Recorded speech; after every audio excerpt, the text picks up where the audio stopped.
विद्यार्थी मित्रांनो, एकही न्यूमेरिकल बोर्डच्या एक्झाम मध्ये पुस्तकाच्या बाहेरचं येत नाही. पुस्तकातले प्रॉब्लेम ऍज इट इज येत आहेत.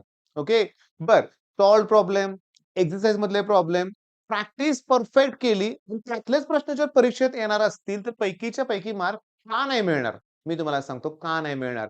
आपण विनाकारण घाबरतो, विनाकारण टेन्शन क्रिएट करतो. हा टॉपिक अवघड आहे, तो टॉपिक अवघड आहे आणि एक भीती निर्माण करतो. मी तुम्हाला सांगतो, मी बरोबर तुम्हाला एक आठवड्याचं टार्गेट देणार आहे. एक आठवडा.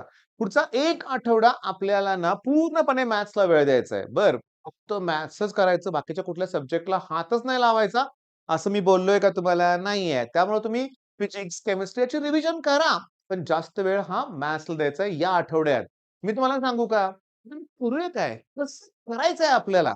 बघा, पहिली गोष्ट म्हणजे ना, काही मुलं अशी आहेत, की ज्यांचं मी आजपासून ओके, आजपासून सुरुवात करणार आहे. म्हणजे आज त्यांचा क्लासचा पहिला दिवस असणार आहे. हो, 12वीतलीच मुलं आहेत. अरे, अशी हजारो मुलं आहेत, की ज्यांनी अजून पुस्तक उघडलेलं नाहीये.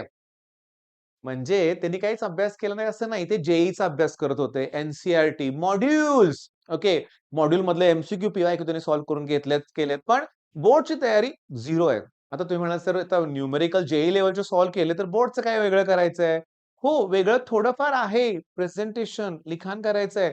थेरम, प्रूव्ह दॅटचे प्रश्न असणार आहेत लक्षात घ्या. बरं, आता मग सुरुवात कशी करायची मी तुम्हाला सांगतो. माझं ऐका, तुम्ही सुरुवात करा या टॉपिक पासून. लिनियर प्रोग्रामिंग प्रॉब्लेम पासून. एल-पी-पी म्हणतो शॉर्टमध्ये त्याला मी. मग एल-पी-पी आणि तुम्ही काय करायचं सांगतो, एल-पी-पीचं स्टार्ट पासून मी तुम्हाला सांगतो. तर तुम्हाला थोडंफार बेसिक येतच असणार आहे. तर 2021 पासून 2025 पर्यंतचे जे 9 पेपर झालेत ना, त्याचा सेक्शन डी काढायचा पहिल्यांदा. कुठला सेक्शन? डी. आणि सेक्शन डी मध्ये बघायचं तुम्हाला 100% लिनियर प्रोग्रामिंगचा तुम्हाला क्वेश्चन दिसणार म्हणजे दिसणार. 4 मार्क फिक्स. ओके. आणि YouTube वरून LPP one shot lecture Sahyadri ट्युटोरियल्सचं लेक्चर बघा. अरे ग्राफ आहेत रे. सिंपल ग्राफ आहेत लक्षात घ्या. ग्राफिकल मेथड आहे थोडक्यात एल-पी-पी म्हणजे म्हणूया आपण. पण फारसं अवघड नाहीये. मग हा पॉइंट पहिला केला. ओके. एल-पी-पी. नंतर मी तुम्हाला सांगणार आहे प्रोबॅबिलिटी डिस्ट्रिब्युशन आणि बायनॉमियल डिस्ट्रिब्युशन. चला ही 10 मार्क आहेत. बघा मी सांगतो त्या क्रमानेच जायचंय. Probability distribution, binomial distribution. चला. हे 10 मार्क झाले. मग 10 4 14 मार्क झाले. बरं आता हे 10 मार्कामध्ये सांगू का? 2 मार्क, 3 मार्क फिक्स आहेत. कुठले? एक्स्पेक्टेड व्हॅल्यू आणि व्हॅरियन्स. काही पेपरमध्ये 5-5, 6-6 मार्काला एक्स्पेक्टेड आणि व्हॅरियन्सचे क्वेश्चन्स आलेत बरं का. हा टॉपिकही तितका सोपा आहे. Find the value of K. Okay. असे प्रोबॅबिलिटीच्या व्हॅल्यू दिलेले असतात के, 2के, 3के सगळ्यांची ॲडिशन इक्वल टू 1 असते ना. सिंपल क्वेश्चन्स आहेत. झाले का? बरं आता ह्याच्यानंतर काय करायचंय? तर मी तुम्हाला सांगतो याच्यानंतर ॲट एनी कॉस्ट लॉजिक आणि मॅट्रिक्स करा. मॅट्रिक्स ते 14 मार्काला आहे. हे 10 मार्काला आहे. मी असं प्लॅन तुम्हाला द्यायला लागलो तुमच्या लक्षात आलं का, की सगळ्यांना हा एक्झिक्यूट करता येणार आहे, जमणार आहे लक्षात घ्या. हे 10 मार्क, हे 4 मार्क आणि इथं मी आता इरेज करतो थोडंसं बरं का लक्षात घ्या. की हे जो आहे ना, हे लिनियर प्रोग्रामिंग प्रॉब्लेम हा जो आहे तो 4 मार्काचा टॉपिक आहे. बघा. बरं आता लिनियर प्रोग्रामिंग केलं, प्रोबॅबिलिटी बायनॉमियल केलं, लॉजिक अँड मॅट्रिक्स केलं. इथंच आपले नाही म्हणले तरी 28 मार्काची तयारी झालेली आहे. आता याच्यानंतर कोणता टॉपिक घ्यायचा? मी तुम्हाला सांगतो टॉपिक्स तर सगळेच सोपे असतात, पण मी तुम्हाला सांगतोय याच्यानंतर थेरम. ओके. थेरम, प्रूव्ह दॅटचे प्रश्न, डिफरन्शिएशन, डेरिव्हेटिव्ह म्हणतो मी त्यातले. त्याच्यानंतर डेफिनाइट, इनडेफिनाइट इंटिग्रेशन. डेफिनाइट मध्ये प्रॉपर्टीज आहेत, इंटिग्रेशन मध्ये थेरम्स आहेत. Okay. Pair of straight line, vector, trigonometric function, sine rule, cosine rule. अरे जवळ-जवळ हे ऑलमोस्ट कधी-कधी 20 मार्क्सचा सुद्धा थेरम आलेले आहेत. म्हणजे झाले काय माहितीये का? 20 ला 30, 40 ओके 48 म्हणजे 80 पैकी 50 मार्काची तयारी इथंच झालेली आहे आपली. बरं मग एवढं या क्रमाने तुम्ही केल्यानंतर तुम्ही थेरम पासून सुद्धा स्टार्ट करू शकता बरं का.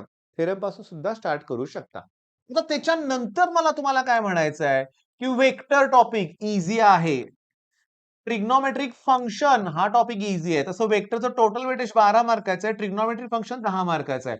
आता आपण वेक्टर आणि ट्रिगो फंक्शन आपण थेरममध्ये इन्क्लूड केलंय बरं का मगाच्या वेटेजमध्ये. नाही तुम्ही म्हणाल ही 10 आणखीन काउंट करूया का? नाही ह्यातलेच थेरम परीक्षेत येतात हे लक्षात घ्या. बरं इथपर्यंत आपण आलोय. आपण ना हे टॉपिक घेतलेत का बघा. आपण डिफरन्शिएशन तुम्हाला म्हणलंय थेरम करा. इंटिग्रेशन मी तुम्हाला सांगतो म्हणलंय थेरम करा. ओके. तर तुम्ही काय करायचे हे जे 2 टॉपिक आहेत ना ह्याचे ॲप्लिकेशन्स करा. Application of derivative Rolle's theorem, LMVT, maxima, minima, increasing, decreasing, approximate value application आहे. इंटिग्रेशन, एरिया अंडर कर्व्ह सांगतो जुन्या सिलेबसमध्ये व्हॉल्यूम पण होतं बरं का. काही पीवायक्यूज मध्ये तुम्हाला जर व्हॉल्यूम फाइंड आउट करा तर ते सिलेबसमध्ये नाहीये बरं का. तुम्ही 2021च्याच पुढच्या पीवायक्यूज करायच्या.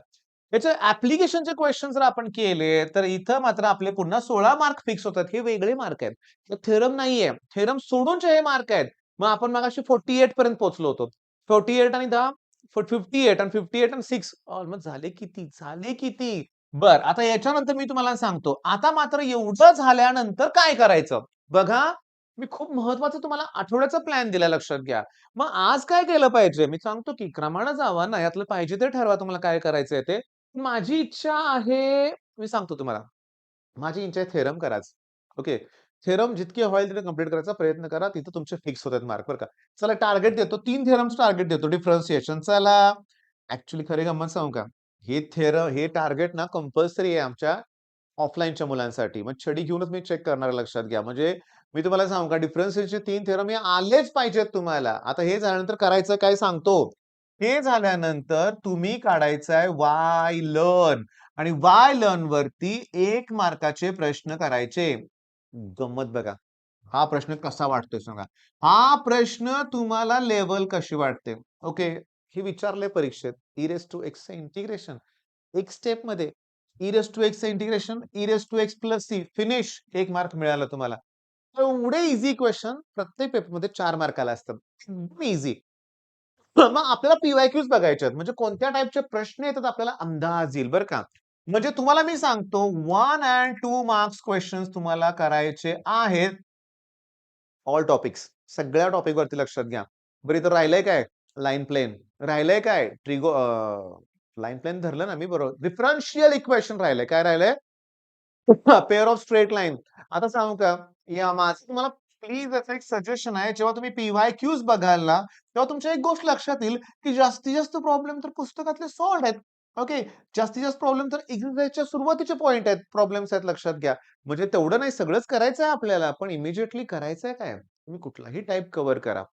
त्या टाइपचे क्वेशन सीईटीत आलेत का हे तुम्हाला मार्क्स ॲप्लिकेशनमधून बघावं लागेल किंवा स्कोर बुस्टरमधून बघावं लागेल किंवा ब्रह्मास्त्रमधून बघावं लागेल. म्हणजे तुम्हाला सांगतो वेगळे पुस्तकं आहेत. ओके, त्यातून तुम्हाला बघावं लागेल. एक नवीन पुस्तक आणखीन मिळणार आहे बरं का लक्षात घ्या. त्याच्याबद्दल मी थोड्या दिवसात तुम्हाला अपडेट देईन बरं का. बरं हे वाय लर्न आहे. त्यातले हे सगळे प्रश्न करायचे. मग आता मला सांगा, टार्गेट काय आपलं? 80 पैकी 80 ना? काहीच अवघड नाहीये. पॉसिबल आहे. ॲक्युरसी हवी आहे. मी सांगतो दरवर्षी 1-2, 1-2 मुलांना आपल्या क्लासमधून आउट ऑफ मार्क मिळतातच. तर त्यांनी तेवढं कष्ट पण घेतलेलं लक्षात घ्या. कष्ट पण घेतलेलं आहे. यावर्षी 2026 ला बोर्डच्या एक्झामला मला 2 दिवस मिळणार आहेत मॅथ्ससाठी. केमिस्ट्रीला 1च दिवस आहे. पण बोर्डला मॅथ्सला 2 दिवस आहेत ना. मग मी माझं टार्गेट 100% अचीव्ह करू शकतो. ओके. हा कॉन्फिडन्स मला तुमच्याकडून हवा आहे. मग करा चांगला अभ्यास. All the best.